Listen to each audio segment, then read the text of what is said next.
नमस्कार। आज हम लोग जानेंगे द्वितीय अफीम युद्ध के बारे में, जो 1856 ईस्वी से 1860 ईस्वी के बीच लड़ा गया था। एक तरफ थे ब्रिटेन और फ्रांस, दूसरी तरफ था चीन। चीन में उस वक्त क्विंग राजवंश का शासन था। आइए शुरू करते हैं। ये देखिए, ये है विश्व का मानचित्र। यहाँ देखेंगे तो ये है फ्रांस, ये है ब्रिटेन, ये दोनों एक गुट में थे, ठीक है। और दूसरी तरफ था यहाँ पे ये चीन, जिसपे उस वक्त क्विंग राजवंश का शासन था। आइए, युद्ध की आखिर पृष्ठभूमि कैसे हुई, युद्ध का जड़ कहाँ था, इसके बारे में हम लोग जानते हैं, ठीक है। तो 1637 ईस्वी में ब्रिटेन जो है चीन में व्यापार करने के लिए पहुंचता है। जैसे वो भारत में व्यापार करने के लिए आया था, वैसे ही चीन में भी व्यापार करने के लिए पहुंचता है और वहां पे अफीम का व्यापार धड़ल्ले से शुरू कर देता है। जबकि चीन में जो है अफीम या जितने भी नशीले पदार्थ है उनके व्यापार पर प्रतिबंध था, जिस कारण जो है ब्रिटेन और चीन के बीच पहले भी 1839 से 42 ईस्वी के दौरान जो है एक बार पहले भी युद्ध लड़ा जा चुका था, जिसे प्रथम अफीम युद्ध या फिर फर्स्ट ओपियम वॉर कहा गया। इसमें मैंने अलग से एक सेपरेट लेक्चर कवर किया हुआ है, आप चाहे तो उसे देख सकते हैं। आइए, इसके बाद जो है इस प्रथम अफीम युद्ध में चीन जो है वो बहुत बुरी तरीके से हारा था और इस युद्ध के हार के परिणाम स्वरूप जो है चीन और ब्रिटेन के बीच में एक नानकिंग की संधि हुई थी। उस संधि के दौरान जो है हांगकांग, यहाँ पे देखेंगे तो ये रहा हांगकांग, यहाँ पे नीचे में ये चीन के दक्षिणी क्षेत्र में पड़ता है हांगकांग। तो ये हांगकांग जो है, ये हांगकांग ब्रिटेन को देना पड़ा। इसके अलावा जो है ये 5 प्रमुख जो बंदरगाह थे चीन के, केंटन, अमोई, फूचाओ, निंगपो और संघाई, ये 5 प्रमुख बंदरगाह थे चीन के, जो व्यापार के लिए स्वतंत्र रूप से खोलने पड़े। यानी पहले जो है इन सब क्षेत्रों से व्यापार करने पे चीन ने काफी प्रतिबंध लगा रखे थे विदेशियों को, लेकिन अब जो है चूंकि इस युद्ध में, प्रथम अफीम युद्ध में, फर्स्ट ओपियम वॉर में चीन हार चुका था ब्रिटेन से, इसलिए जो है इन सब क्षेत्रों से व्यापार करने के लिए इन सब बंदरगाहों को खोलना पड़ा, ठीक है। इन सब बंदरगाहों पे चीन के जो व्यापारी थे उनके अस्थायी निवास की भी व्यवस्था की गई। उसके बाद में युद्ध में हारने के फलस्वरूप जो है चीन को 2 करोड़ 10 लाख डॉलर की क्षतिपूर्ति भी ब्रिटेन को देनी पड़ी, ठीक है।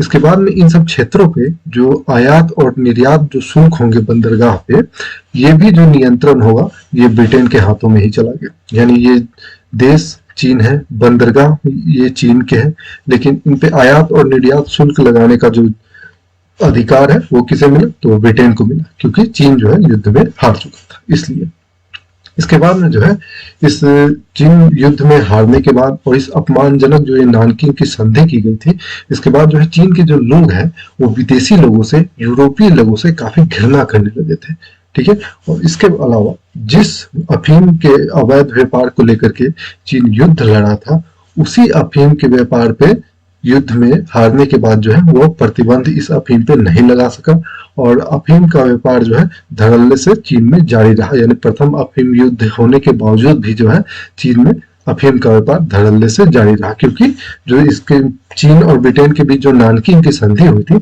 उस संधि में अफीम व्यापार से संबंधित कोई भी संधि नहीं की गई थी। क्योंकि चीन हारा था तो इसलिए जो है वह संधि में अफीम व्यापार को प्रतिबंध नहीं करा पाया। इसके बाद देखिए, अब जब ब्रिटेन के बाद जो है, ब्रिटेन के बाद 1844 ईस्वी में फ्रांस, यहाँ पे देखेंगे तो फ्रांस और अमेरिका, ये भी जो है चीन में व्यापार करने के लिए पहुंचते हैं। उसके बाद में 1845 ईस्वी में बेल्जियम, यहाँ फ्रांस सटा हुआ है एक देश है बेल्जियम, तो बेल्जियम आता है। उसके बाद में यहाँ नॉर्वे और ये स्वीडन, ये लोग भी जो है चीन में व्यापार करने के लिए पहुंचते हैं। इसके बाद जो है यूरोपीय जो है चीनी जहाजों को समुद्र में सुरक्षा देने के नाम पे, समुद्री लुटेरों से सुरक्षा देने के नाम पे जो है चीन के जहाजों से जबरन जो है बहुत ज्यादा धन वसूलते थे। इसके बावजूद उसके बाद क्या करते थे कि चीन में बहुत ज्यादा बेरोजगारी थी, उन दिनों भूखमरी थी, तो इसका फायदा उठाकर जो है यूरोपीय कंट्री, खास करके उसमें ब्रिटेन और फ्रांस, ये लोग चीन के मजदूरों को जबरन जो है विदेश भेजते थे मजदूरी करने के लिए, ठीक है। उनको जबरदस्ती जो है उन्हें जहाजों में भर के दूसरे देशों में मजदूरी करने के लिए भेजते थे। इसका जो है वहां के शासक जो है क्विंग राजवंश ने इसका विरोध किया और विदेशियों, खास करके फ्रांस और ब्रिटेन को जो है इस अपराध के लिए परिणाम भुगतने की चेतावनी दी। यहीं से जो है ब्रिटेन और फ्रांस और उसके बाद में एक तरफ क्विंग राजवंश, इनमें जो है मतभेद शुरू हो गया।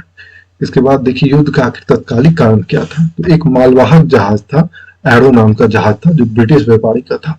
तो इसको चीन की नौसेना जो है वो हिरासत में ले लेती है, क्योंकि चीन की नौसेना को शक था कि इस जहाज में जो है समुद्री लुटेरे छुपे हुए हैं और इसी शक के आधार पे जो है वह उस जहाज को हिरासत में ले लेती है और उस जहाज में सवार 12 जो लोग थे, क्रू मेंबर थे, उनको भी हिरासत में ले लेती है। और जो जहाज पे ये ब्रिटिश झंडा लगा हुआ था, इस ब्रिटिश झंडा को उतार करके वहां से हटा देती है। इसको जो है ब्रिटेन काफी अपमानजनक मानता है और काफी क्रोधित हो जाता है और चीन को जो है जहाज पे सवार जितने भी लोग थे उनको रिहा करने के लिए चीन को आदेश देता है। और इसके अलावा जो है ब्रिटिश झंडे का जो चीन के नौसेना ने अपमान किया था, तो इसके लिए चीन की सरकार को ब्रिटेन से माफी मांगने के लिए भी कहता है। तो चीन क्या करता है कि चीन जिन 12 लोगों को पकड़ा था उनमें से 9 लोगों को रिहा कर देता है, बाकी 3 को रिहा नहीं करता है क्योंकि उसे संदेह था कि तीनों जो है वो समुद्री लुटेरे हैं। इसके अलावा चीन जो है माफी मांगने से इनकार कर देता है। इसके बाद जो है ब्रिटेन को एक बहाना चाहिए था युद्ध के लिए। ब्रिटेन क्या करता है कि 23 अक्टूबर 1856 ईस्वी को केंटन, यहाँ पे देखेंगे तो ये वाला जो क्षेत्र है ये यहाँ पे नीचे की तरफ यहाँ पे पड़ता है ग्वांगझोउ, तो इसी ग्वांगझोउ को पहले केंटन कहा जाता था। तो इस केंटन प्रांत पे जो है हमला कर देता है और इसके साथ जो है द्वितीय अफीम युद्ध या फिर सेकेंड ओपियम वॉर शुरू हो जाता है। इसके बाद जो है इस केंटन युद्ध में जो है ब्रिटेन का साथ अमेरिका ने भी दिया था। 1856 ईस्वी में फ्रांस का एक पादरी, जो पादरी यानी धर्म प्रचारक हो गया, पुजारी हो गया ईसाई धर्म में पुजारी को पादरी कहा जाता है। तो पादरी पे चीन ने यह आरोप लगाते हुए उस पादरी को फांसी पे चढ़ा दिया कि यह जो है चीन के सरकार के खिलाफ जो है वहां के लोगों को विद्रोह के लिए भड़का रहा है। और वो पादरी कहाँ का था, तो फ्रांस का था। इसके बाद जो है वो क्या करता है कि उस फ्रांसीसी पादरी को चीन जो है फांसी पे लटका देता है, उसकी हत्या करवा देता है। इसके बाद जो है फ्रांस काफी क्रोधित हो जाता है और ब्रिटेन के साथ जो है चीन के खिलाफ युद्ध में फ्रांस भी शामिल हो जाता है। ठीक है, अब इस तरह से जो है फ्रांस और ब्रिटेन दोनों की संयुक्त सेना जो है वो चीन से युद्ध लड़ने लगती है। इसके बाद 1857 आता है। तो 1857 ईस्वी की शुरुआत में जो है ब्रिटिश सेना जो है बिना किसी परिणाम के जो है केंटन से, यहाँ ग्वांगझोउ जो केंटन है, यहाँ से लौट करके वापस हांगकांग चली आती है। उसका कारण यह था कि दरअसल यहाँ पे भारत में जो है 1857 के वक्त, आप सुनते हो कि 1857 का स्वतंत्रता संग्राम छिड़ गया था। ठीक है, ब्रिटेन के खिलाफ जो है भारतीयों ने युद्ध छेड़ दिया था। तो इसी स्वतंत्रता संग्राम को दबाने के लिए ब्रिटेन जो है यहाँ से सारा फोकस हटा करके और वापस जो है भारत की तरफ अपने सैनिकों का रुख कर देता है। इसलिए जो है कुछ समय के लिए यहाँ पे चीन में द्वितीय अफीम युद्ध जो है कुछ महीनों के लिए रुक जाता है। इसके बाद फिर से जब 1857 ईस्वी के आखिरी आते आते ब्रिटेन क्या करती है कि भारत में जो स्वतंत्रता संग्राम है उसको लगभग दबा चुकी होती है। तो इसके बाद में फिर से जो है ब्रिटेन और फ्रांस की जो संयुक्त सेना है वो हांगकांग में फिर से इकट्ठा होती है और चीन पे हमला करने के लिए तैयार हो जाती है। लेकिन इस बार जो है अमेरिका जो है इसमें शामिल नहीं होता है। इस बार सिर्फ ब्रिटेन और फ्रांस की सेना ही रहती है और एक बार फिर से जो है ब्रिटेन और फ्रांस की सेना संयुक्त रूप से इसी केंटन प्रांत पे हमला कर देती है और जनवरी 1858 ईस्वी के अंत आते आते जो है इस केंटन प्रांत को जीत लेती है। इसके बाद में एक बहुत महत्वपूर्ण युद्ध होता है, बैटल ऑफ ताकू फोर्ट। ठीक है, ताकू किला यहाँ पे देखेंगे तो यह तियानजिन प्रांत चीन के उत्तर पूर्वी क्षेत्र में पड़ता है तियानजिन प्रांत। और इसी तियानजिन प्रांत में एक किला था जिसे कहा जाता था ताकू फोर्ट या ताकू किला। तो इस किले पे जो है 3 बार युद्ध हुआ है। तो प्रथम बार जो ताकू किले का युद्ध हुआ वो हुआ मई 1858 ईस्वी में। इसमें जो है ब्रिटेन और फ्रांस की संयुक्त सेना जो है विजयी हो जाती है और यहाँ से चीनी सेना को खदेड़ देती है। लेकिन इसके जस्ट बाद जो है रूस और अमेरिका जो है अपने प्रयास से जून 1858 ईस्वी में जो है युद्ध रोकने के लिए तियानजिन की संधि करवा देता है ब्रिटेन और चीन के बीच में। इसके बाद जो है ब्रिटेन और फ्रांस की जो संयुक्त सेना है इस ताकू फोर्ट से अपने सैनिकों को हटा लेती है। लेकिन जैसे ही ब्रिटेन और फ्रांस की संयुक्त सेना ताकू फोर्ट से हटती है, चीन जो है इस संधि को मानने से, इस तियानजिन की जो संधि कराई जाती है उस संधि को मानने से इनकार कर जाता है और इस जो है तियानजिन की संधि असफल हो जाती है। और इससे फायदा जो है चीन को मिल जाता है। ताकू फोर्ट से जो है वो ब्रिटेन और फ्रांस की संयुक्त सेना जा चुकी थी और तियानजिन की संधि भी मानने से इनकार कर देता है। अब ताकू फोर्ट पे फिर से जो है वो चीन का अधिकार हो जाता है। इसके बाद जो है फिर से द्वितीय ताकू किले का युद्ध होता है, यानी दूसरी बार जो है ब्रिटेन और फ्रांस की संयुक्त सेना जो है 1859 ईस्वी में दूसरी बार इस ताकू फोर्ट पे हमला कर देती है, जिसे सेकेंड बैटल ऑफ ताकू फोर्ट या फिर द्वितीय ताकू किले का युद्ध कहा जाता है। इस बार जो है ब्रिटेन और फ्रांस की संयुक्त सेना हमला तो करती है लेकिन दरअसल इस हमले में असफल हो जाती है, वो अधिकार इस ताकू फोर्ट पे नहीं कर पाती है। इसके बाद जो है तीसरी बार जो है फिर से ब्रिटेन और फ्रांस की संयुक्त सेना जो है इस ताकू किले पे हमला करती है 1860 ईस्वी में, ठीक है। और इस बार जो है ब्रिटेन और फ्रांस की संयुक्त सेना जो है इस ताकू किले पे अधिकार कर लेती है पूर्ण रूप से।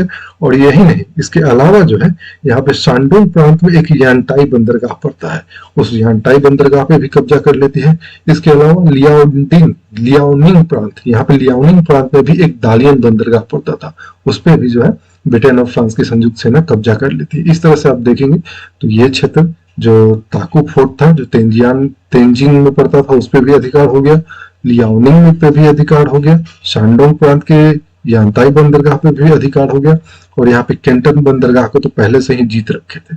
तो जितने भी महत्वपूर्ण क्षेत्र हैं उन सब क्षेत्रों पे जो है अब ब्रिटेन और फ्रांस का अधिकार हो जाता है। इसके बाद में जो है युद्ध का अब किस तरह से अंत होता है ये देखिए। तो ताकू फोर्ट जीतने के बाद जो है संयुक्त सेना जो है पेकिंग यानी बीजिंग की तरफ बढ़ती है।